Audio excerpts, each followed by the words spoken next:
Hello students, hello friends. अभी तक हम लोग एग्जेम्पशन डिस्कस कर रहे थे। हम उसी के आगे एक और वीडियो अपना तैयार कर रहे हैं जिसमें हम आपको सेक्शन 54 डबल ई के बारे में बताएंगे। हम आपसे डिस्कस कर रहे हैं कैपिटल गेन के एग्जेम्पशन के बारे में और उसी के अकॉर्डिंगली हम आपको आगे लेकर के चलते हैं। तो आइए स्टार्ट करते हैं और समझते हैं कि आखिर सेक्शन 54 डबल ई का बेनिफिट एक एसएससी को कैसे अवेल हो सकता है और कैसे वो कितना टैक्स सेव कर सकता है कैपिटल गेन में। तो स्टार्ट करते हैं हम अपना सेक्शन 54 डबल ई। सेक्शन 54 डबल ई क्या कहता है उसको समझने की कोशिश करते हैं। इनका कहना है कि long term capital gain, exemption of long term capital gain on investment in notified units of specified fund. याद होगा आपको, इससे पहले जब मैंने डिस्कस किया था तो मैंने आपको बॉन्ड्स के बारे में बताया था, लेकिन यहाँ पे अब मैं नोटिफाइड यूनिट्स के बारे में बता रहा हूँ। जब मैंने सेक्शन 54 ईसी में बात की थी तो मैंने नोटिफाइड बॉन्ड के बारे में बात की थी। यहाँ पे मैं सेक्शन 54 डबल ई की जब बात करता हूँ तो नोटिफाइड यूनिट्स की बात करता हूँ। बेसिकली ये जो सेक्शन डिराइव किया गया ये स्टार्टअप्स को मोटिवेट करने के लिए किया गया, यानी कि जब मैं नोटिफाइड यूनिट्स की बात करता हूँ तो यहाँ पे मैं स्टार्टअप्स के लिए फंडिंग क्रिएट करने की बात कर रहा हूँ। आज हमारी गवर्नमेंट मेक इन इंडिया पे वर्क कर रही है। हम चाहते हैं ज़्यादा से ज़्यादा मैन्युफैक्चरिंग इंडिया के अंदर हो, क्योंकि इंडिया के अंदर मैन्युफैक्चरिंग करने का मतलब है कि ज़्यादा से ज़्यादा एम्प्लॉयमेंट हम दे पाएंगे और अपनी कंट्री की ग्रोथ कर पाएंगे। तो उसके लिए फंड्स की ज़रूरत पड़ेगी और फंड्स हम आप लोगों से रेज कर रहे हैं, आप लोगों को एग्जेम्पशन प्रोवाइड करा करके। क्या कहते हैं इसमें, इसको समझने की कोशिश करते हैं। For incentive of startup ecosystem in India, the startup India action plan envisages establishment of a fund of funds which intends to raise 2500 crore annually for 4 years to finance the startup। यानी कि अगले 4 साल में 2500 करोड़ रुपए हर साल हम इकट्ठा करना चाहते हैं अपने स्टार्टअप को मोटिवेट करने के लिए, स्टार्टअप को फंडिंग दिलवाने के लिए। ठीक है, मुझे लगता है आप लोगों को ये बात समझ में आ रही होगी। आगे डिस्कस करते हैं और इसमें क्या बेनिफिट्स प्रोवाइड कराए जा रहे हैं। इसमें कहा गया है कि जो आपको बेनिफिट दिया जाएगा ये किसी भी एसएससी को दिया जाएगा, यानी कि यहाँ पे भी कोई लिमिट नहीं है कि इंडिविजुअल या एचयूएफ या कोई स्पेसिफिक पर्सन।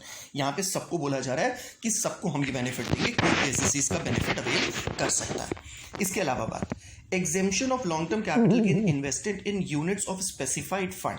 किस पे एग्जेम्पशन मिलेगा? In order to achieve this objective, Section 54 double E has been inserted to provide exemption from capital gain tax if the long-term capital gain proceeds are invested by an SSC in units issued before 1 April 2019 of such fund।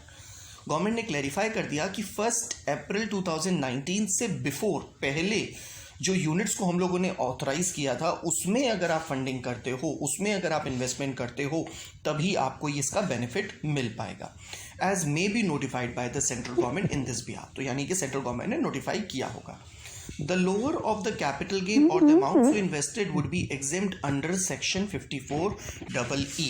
यानी कि जो amount आपने invest किया होगा वो under section 54 double E में आपको इसका बेनिफिट मिल जाएगा। और वही पुराना तरीका है, अमाउंट इन्वेस्टेड और capital gain which ever is lower. तो एक क्वांटम ऑफ एग्जेम्पशन क्या होगा समझने की कोशिश करिएगा। If amount invested in notified funds of specified fund is more than और इक्वल टू कैपिटल गेन, यानी कि अगर आपने इन्वेस्टमेंट कैपिटल गेन से ज़्यादा वैल्यू की है तो कैपिटल गेन आपके लिए एग्जेम्प्ट हो जाएगा। दूसरी तरफ if amount invested in notified units of specified fund is less than capital gain, then capital gain to be extend of cost of amount invested in notified fund unit is exempt, यानी कि जितना आपने amount invest किया है उसका exemption मिल जाएगा। आगे discuss करते हैं कि आगे इसमें क्या दिया हुआ है। इसमें टाइम लिमिट्स भी दे रखे हैं। टाइम लिमिट फॉर इन्वेस्टमेंट क्या कहते हैं? The investment has to be made with in 6 months after the date of transfer. Section 54 double E में भी वही बात थी, सेक्शन 54 डबल ई सी में भी वही बात थी कि 6 month के अंदर अंदर आपको इन्वेस्टमेंट करना होगा, यानी कि जब आपने एसेट को ट्रांसफ़र किया है उसके बाद 6 month तक। ध्यान से देखिएगा, वहाँ पे हमको लैंड एंड बिल्डिंग जैसी चीज़ों को स्पेसिफाई किया था, यहाँ पे ऐसा कुछ भी स्पेसिफाई नहीं किया गया है, यानी कि यहाँ पे कोई भी एसेट हो सकता है। Ceiling limit of investment in units in the specified fund बिल्कुल सेम टू सेम है, 50 लाख से ज़्यादा का बेनिफिट नहीं मिलेगा। पढ़ते हैं इस बात को। The maximum investment in units in a specified fund in any financial year is 50 lakh.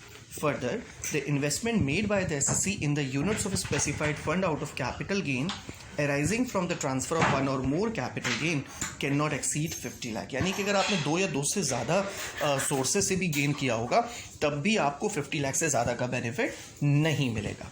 Whether the investment is made in the same financial year or subsequent financial year or partly in the same financial year and partly in the subsequent financial year। यानी कि भैया इन्होंने हर तरीके से आपके लिए restrictions लगा रखे हैं कि maximum to maximum 50 lakh rupees का बेनिफिट मिलेगा। आप चाहे सेम फाइनेंशियल ईयर में ले लो, चाहे 2 फाइनेंशियल में ले लो, चाहे पार्टली 1 में पार्टली 2 में, कैसे भी लेना चाहो 50 लाख से ज़्यादा का बेनिफिट आपको नहीं मिलेगा। फिर कहते हैं कि consequences for transfer of units before 3 years. अगर 3 साल से पहले एसेट को ट्रांसफर कर दो, आपको वेरिएशन समझ में आ रहा होगा। सिर्फ 5 साल की बात मैंने सेक्शन 54EC में कही है, बाकी हर जगह मैंने आपसे 3 इयर्स की बात की है। इसमें क्या कहते हैं, where the units are transferred at any time with in a period of 3 years from its acquisition, the capital gain to the extent exempt earlier would be chargeable as long term capital gain in the year of transfer। इन्होंने clarify कर दिया कि भैया जिस साल आप 3 साल से पहले अगर आपने एसेट को ट्रांसफ़र कर दिया या जो यूनिट्स आपको मिली थी वो आपने ट्रांसफ़र कर दिए, उस सिचुएशन में जिस साल आप ट्रांसफ़र करोगे उसी साल आपके लिए वो टैक्सेबल हो जाएगा। Deemed transfer of notified units, इसमें क्या कहते हैं, further if the SSC takes any loan or advance on the security of such unit he shall be deemed to have been transferred such units on the date on which such loan or advance is taken। इन्होंने बिल्कुल clear कर दिया। इन्होंने क्या कहा, इन्होंने कहा कि अगर आप नोटिफाइड बॉन्ड्स जो भी आपने परचेज किए हैं उसको अगर आपने as a loan as a mortgage किसी बैंक को दे दिया और उससे आपने लोन भी ले लिया तो वो भी हम ट्रांसफ़र ही कंसिडर करेंगे, और जो भी ट्रांसफ़र 3 साल से पहले ट्रांसफ़र करने के जो नॉर्म्स उसके ऊपर एप्लीकेबल होते हैं वो उसके ऊपर एप्लीकेबल हो जाएंगे। मीन्स टू से कि 3 साल से पहले अगर आपने उसको मॉर्गेज भी किया है तो जिस साल आपने उसको मॉर्गेज किया है उसी साल आपके ऊपर कैपिटल गेन की लायबिलिटी चार्ज हो जाएगी। होपफुली आपको यहाँ तक की बातें समझ में आ गई होंगी। हम अपनी अगले पार्ट में आपको आगे के और भी एग्जेम्पशन के बारे में बताएंगे। Thank you and have a nice day.